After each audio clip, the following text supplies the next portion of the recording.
Ladies and gentlemen, welcome to the joint press briefing following the second session of the informal meeting of the Minister and State Secretary for European Affairs. The Romanian Minister Delegate for European Affairs, Ciamba, together with the first Vice President of the European Commission, Frans Timmermans, will present you the result. Unfortunately, Commissioner Oettinger could not make it to the meeting because his flight got cancelled due to bad weather, and he sent you his regrets. I will now give the floor to Minister Ciamba. Minister, please. Bună ziua și bine ați venit la declarația de presă de astăzi. Good morning. Welcome to today's press conference. As you well know, we are organizing today the informal meeting of ministers and state secretaries for European affairs. This is the usual informal meeting during a presidency of the Council. The purpose is to facilitate informal debates on several horizontal issues in the remit of this Council. O primă sesiune care s-a referit la cadrul financiar multianual, referred to the multi-annual financial framework.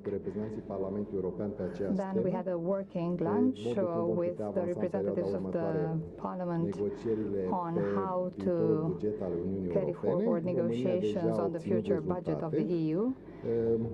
We have already obtained some results. Now to switch a bit on English. As the beginning of our mandate, we have assumed that the next multi-annual financial framework will be one of the key files for us.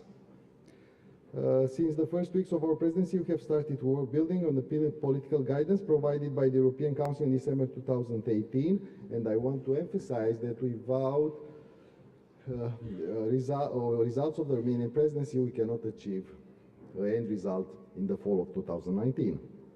What we have focused on is advancing the negotiation in the Council and with the European Parliament on as many as possible sectoral proposals before the European elections, and this was the reason as well to have the European Parliament in the morning with us.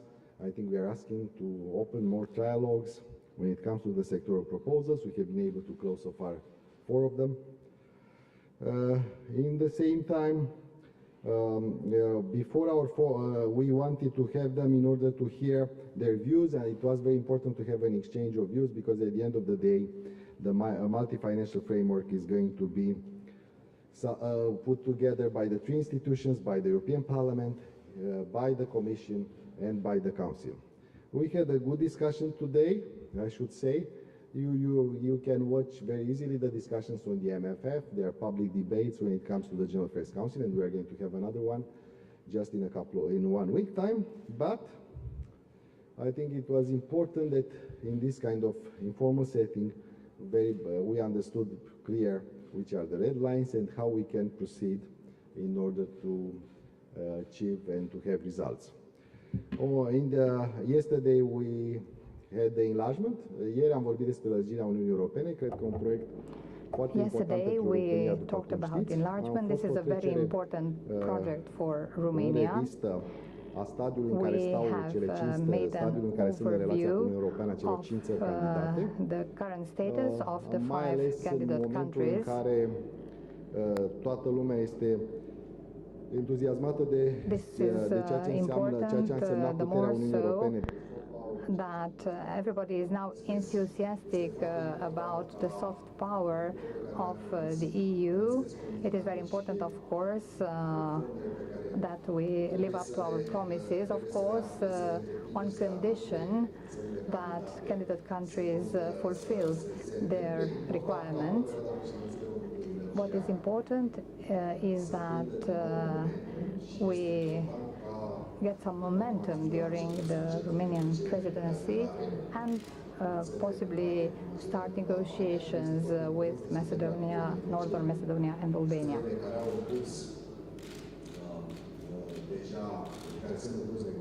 Other countries are already negotiating their accession, but what is important is to also calibrate our relationship with Turkey.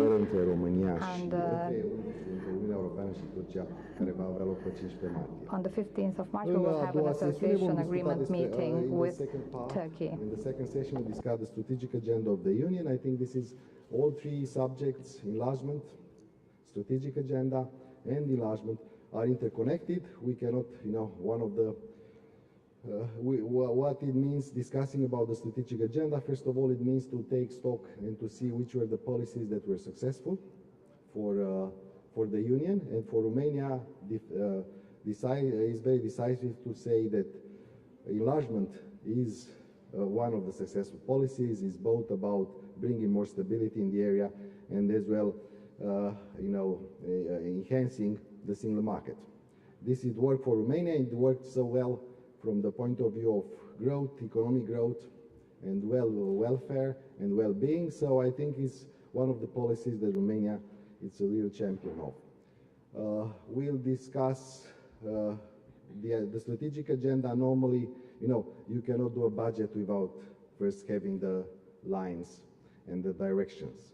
So in a way, this is why I think the discussion on the budget and on the MFF is so much linked with the strategic agenda, because we have to see how the Union is adapting itself to the challenges of today, which are different than when it was the case for the last strategic agenda of the Union. It's very important that the Union gives a financial toolbox that, first of all, has the flexibility to respond to the challenges of today, but in the same time it gives a toolbox that responds to the priorities and or the places that Europe should do more. I am speaking about research, about development, about digitalization, about artificial intelligence, about all these areas that should be better reflected in the next budget of the Union. At the same time, this would be clearly reflected in the strategic agenda. As you well know, first discussion on the agenda is going to be in the summit in Sibiu. The agenda is going to be, the strategic agenda of the Union should be adopted by the leaders in the European Council in the month of June. And of course, everybody, the other thing that everybody is waiting for is, news from London, but this I think is going to be after we end our meeting. So thank you for your attention. Thank you very much, Minister Ciamba. Vice President Timmermans, the floor is yours, please. Thank you very much. I want to start by thanking George and the Romanian presidency for this opportunity in an informal setting to discuss the future of our European Union. I think it is very important if at some point we will have to find a compromise between all these member states with different ideas about the multi-annual financial framework, the European Parliament and the Commission. And I think it is one of the most complicated operations ever. It's always been complicated, the MFF, but this time, of course, with one of our member states and a net contributor to the EU budget leaving the European Union. And at the same time, you see all sorts of new challenges coming towards the European Union. The complexity of this operation is really quite a challenge to everyone in it. But at the same time, we all know that at the end of the day, we will find a compromise. We will find a way forward.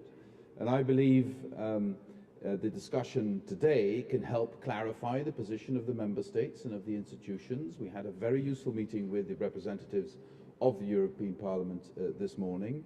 It can also clarify where the main priorities lie for the years to come. I think the process of selecting 5 main priorities, what was done 5 years ago with the Juncker Commission, the European Parliament and the European Council, the 10 main areas of focus, that process was validated.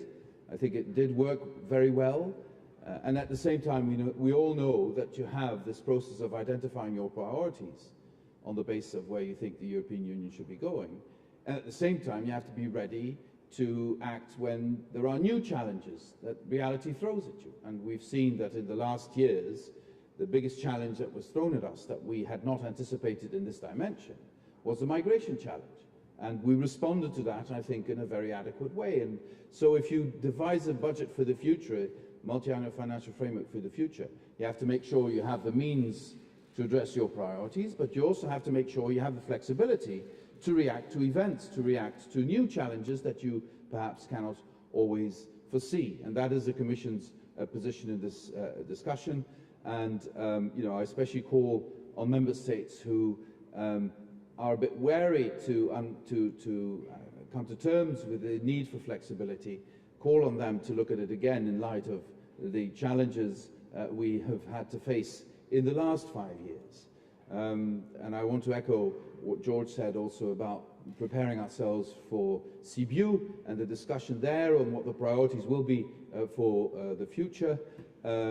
This is still before the European elections, and then of course the European elections will have a strong effect on the choices we will make after that, because the new European Parliament will want to also state its case.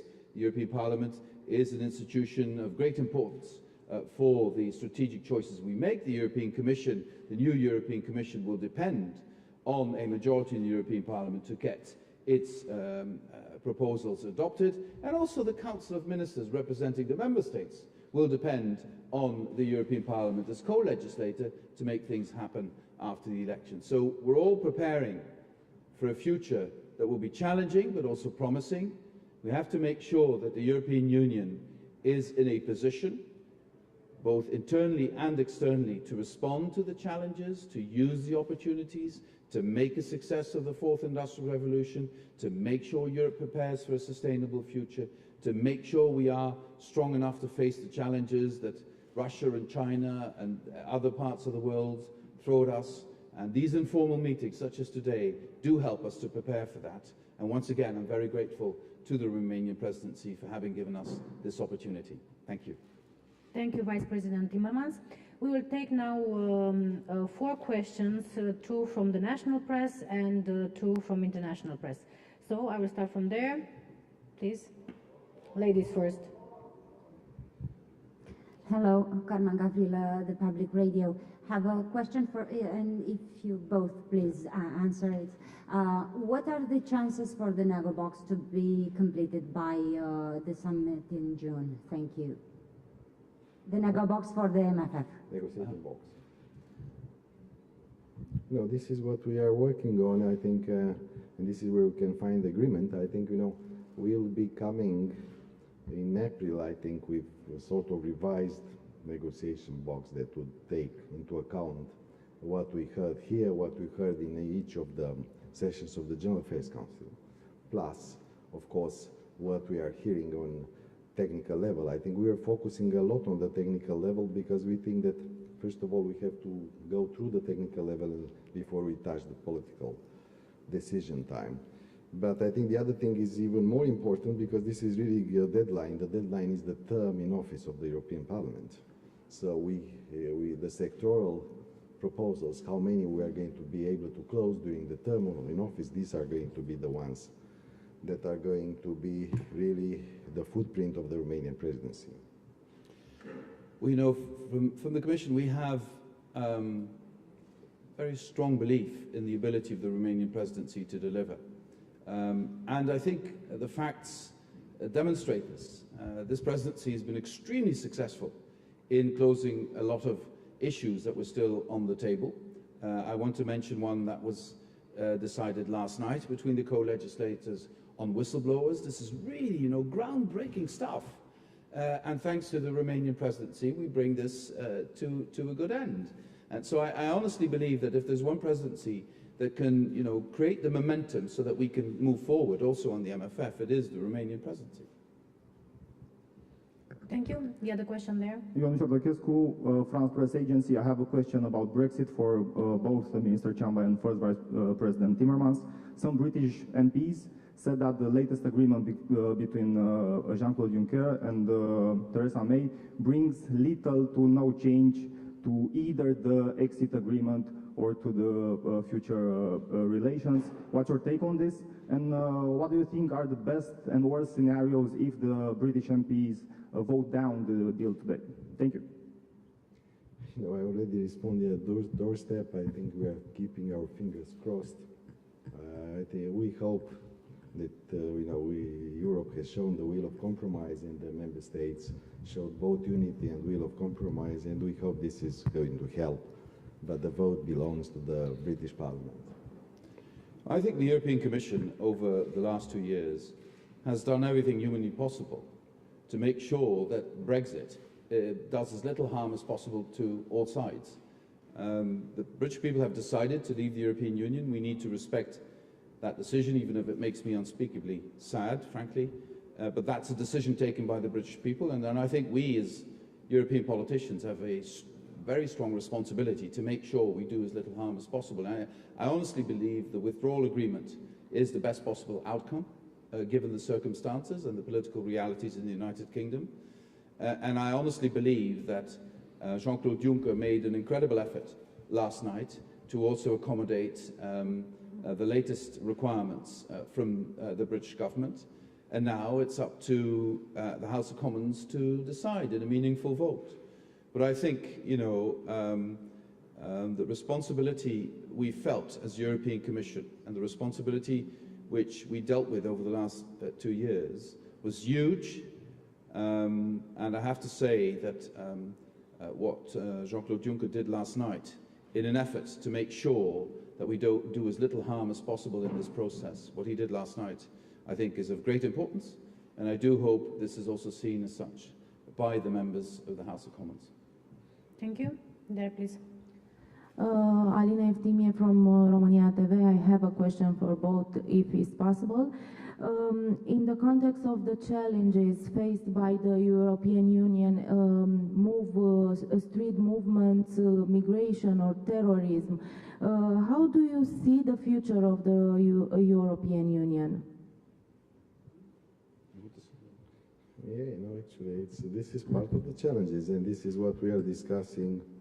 But in a way, you know, what I should say, one of the things that we should take as a lesson learned from both the migration crisis and the sovereign debt crisis is that Europe all the time find the ways and means to adjust itself. And I should say that, you know, we are not anymore in a migration crisis. Of course, migration is a political subject, but I think we have, Europe was able to overcome the migration crisis, and the same could be said about how Europe went out of the sovereign debt crisis, because, you know, it's at that time it looked as well very unexpected. There were things unexpected. We didn't have the toolbox. This is why we want to make the strategic agenda better. This is why we want to make the multi-financial framework better, because we have to be better equipped the next time when it's going to come. But even with a more, so to say, rigid type of institutional approach, we have been able to do and to get out of it, and I think to respond with efficiency, and in the same time, you know, still to stick together. I think unity is important. Brexit is proving that we can be united, and I think this is another lesson learned that should be taken from all the crises of Europe, that Europe can, at the end of it, gets out more united and more cohesive. Well, I think it's fair to say, if you look at the results of the multiple crises we have faced, is that Europe and most of its member states have come out of this crisis with more inequalities, with more problems, especially in the social field, with more citizens dissatisfied with the situation, with more citizens worried about their future. And there are certain areas where the future of our citizens can only be served if we act together as Europeans. I strongly believe in a Europe that concentrates on added value at European level. Things that can be dealt with by our member states or even by local communities and regions should be left there. But certain things we need to tackle at a European level. If we want to make Europe a more just place, if we want to make the internal market a place where there are fair wages, where there is far less youth unemployment, which is still a huge problem, where jobs are more secure, where salaries are more equal, we have to look at European measures. We have to elaborate on the pillar of social rights, which I think is the social pillar is one of the biggest achievements in the last couple of years, but we have to expand on that. We also have to make sure that, you know, companies who make profits in Europe actually also pay taxes in Europe. I think you can't explain to a citizen that these huge multinational corporations make huge profits in Europe and pay no taxes. And only Europe can help member states solve that problem. So there are many areas where I believe our citizens are dissatisfied with the present situation, but more so are worried about the future. And if Europe is not part of the answer, Europe will stay part of the problem. So Europe will also be called upon to contribute to finding solutions for social challenges, for unemployment, for inequalities, for unfair taxation, and these should be the priorities also in the years to come. And the last question here. Nick Thorpe from the BBC. A question for Mr. Timmermans, again on Brexit. You spoke of the incredible effort made by Mr. Juncker last night. Couldn't that incredible effort have been made before? Had those reassurances been offered beforehand? Couldn't some of the anguish of the past weeks and months have been avoided? And if those reassurances were offered before, what's actually new in what was offered last night? Well, first of all, the withdrawal agreement previously achieved was a withdrawal agreement that had the support of the British government. And then it was defeated in the House of Commons. So then the House of Commons had questions about and asked some clarifications, especially about the backstop. And the Commission worked very hard to make sure we could give these clarifications. And Jean-Claude Juncker, I think, gave these last night, and an agreement was reached. So I think that is the change vis-à-vis the earlier withdrawal agreement. But sometimes I think it's forgotten that there was an agreement, and the agreement was reached with the British government, only defeated in the House of Commons. Now we hope this clarification and improvement on the backstop issue would help to carry a majority in the House of Commons, but we will have to wait and see. We'll have to wait and see what Mr. Cox says about this. We'll have to wait and see what the House of Commons says about this, and we'll take it from there. It's not in our hands anymore, it's in the hands of the House of Commons now. Minister Ciamba, Vice President Timmermans, thank you very much. Thank you all. The press briefing ends here. Thank you.